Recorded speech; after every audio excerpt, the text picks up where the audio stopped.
Here are some old Victorian pine and oak floors. Our client went back and forth trying to decide if they wanted to refinish these or put new wood over them. What would you guys do? These floors can definitely be sanded. It's just a matter of how much meat is left on the bone. Here you have after our rough sanding. We see these old Victorian homes with pine in the middle and oak on the outside quite a bit in certain neighborhoods in the Pittsburgh area. They really match the home's historic integrity when refinished correctly. Plus, it is a less expensive option just to refinish these rather than install new hardwood. I'm filling the nail holes on each row, and then I just cut the filler with the putty knife so it blends a little bit better. You can see here in a second, I'm just going to run my knife along each board, between each one right there, just to help that blend.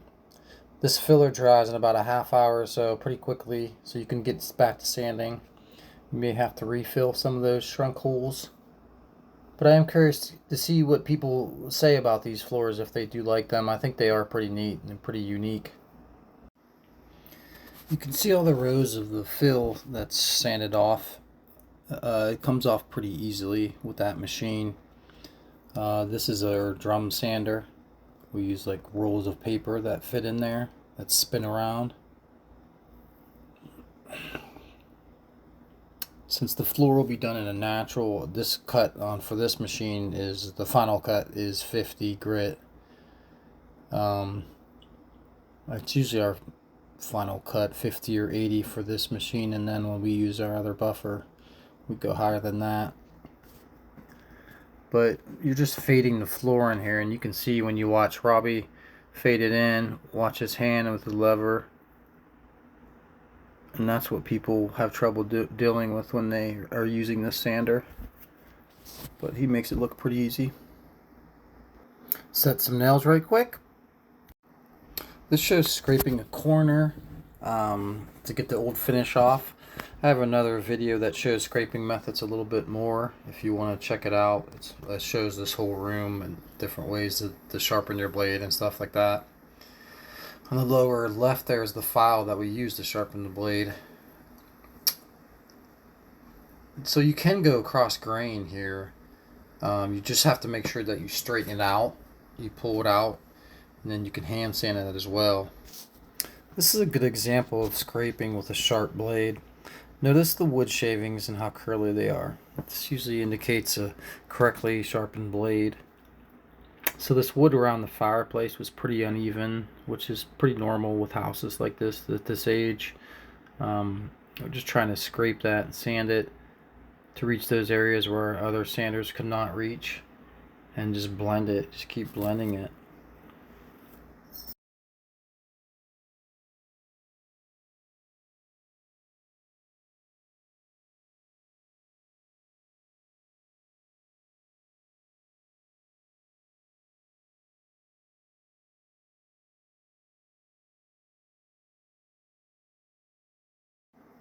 So you don't want to let the new guy do this. Got to be super careful around this tile right here. It's pretty easy to slip, especially if your blade is dull. So you just want to make sure you're keeping that blade sharp as you can, especially when you're doing concise cuts like this, and always apply even pressure. I'll set a nail here in a second. You always want to be setting any nails or staples or anything sticking out as you run into them, because it will dull your sandpaper and it will also damage that blade. Little buffer action here. This machine is called the Epic. It runs on 5 individual discs that spin randomly.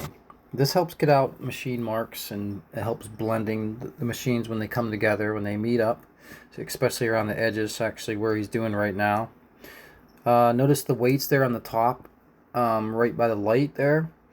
That helps get the floor flat as possible as we can. Though there's Dawson right there. Guest appearance by my man.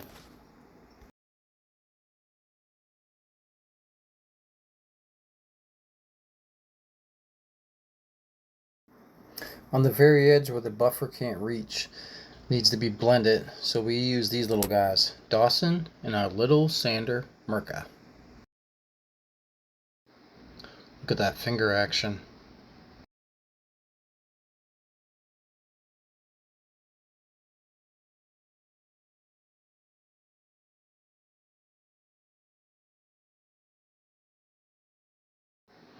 Always have a light too, and you can see everything when you're on your knees like that and with that light. The floor is pretty much ready for finish now. It really cleaned up well.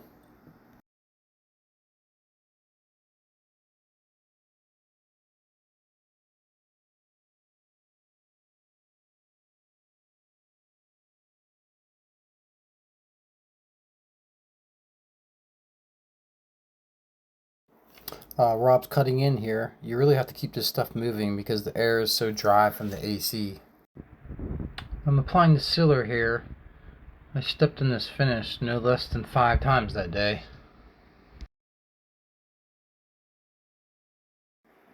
This is just another coat, but this time it is a finish as the prior coat was just sealer. So we'll put this coat on, and then we will put our other we'll buff this coat when it dries, and then we'll put our last coat on there.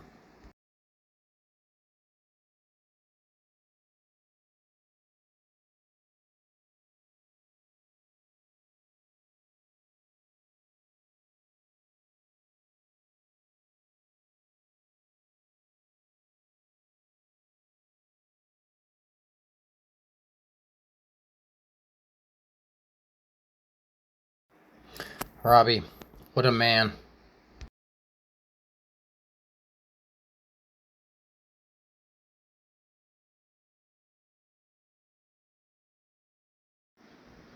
Here's a room that I haven't shown much of. This is still wet, but this is all oak. Which floor do you like better? Last coating here. This will dry to a satin sheen in about maybe 2 hours.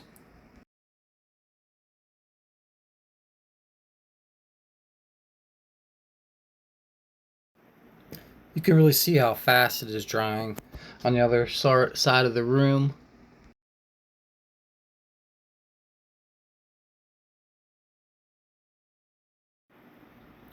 Well, what do you guys think? Do you like it? Comment below. Thanks for watching.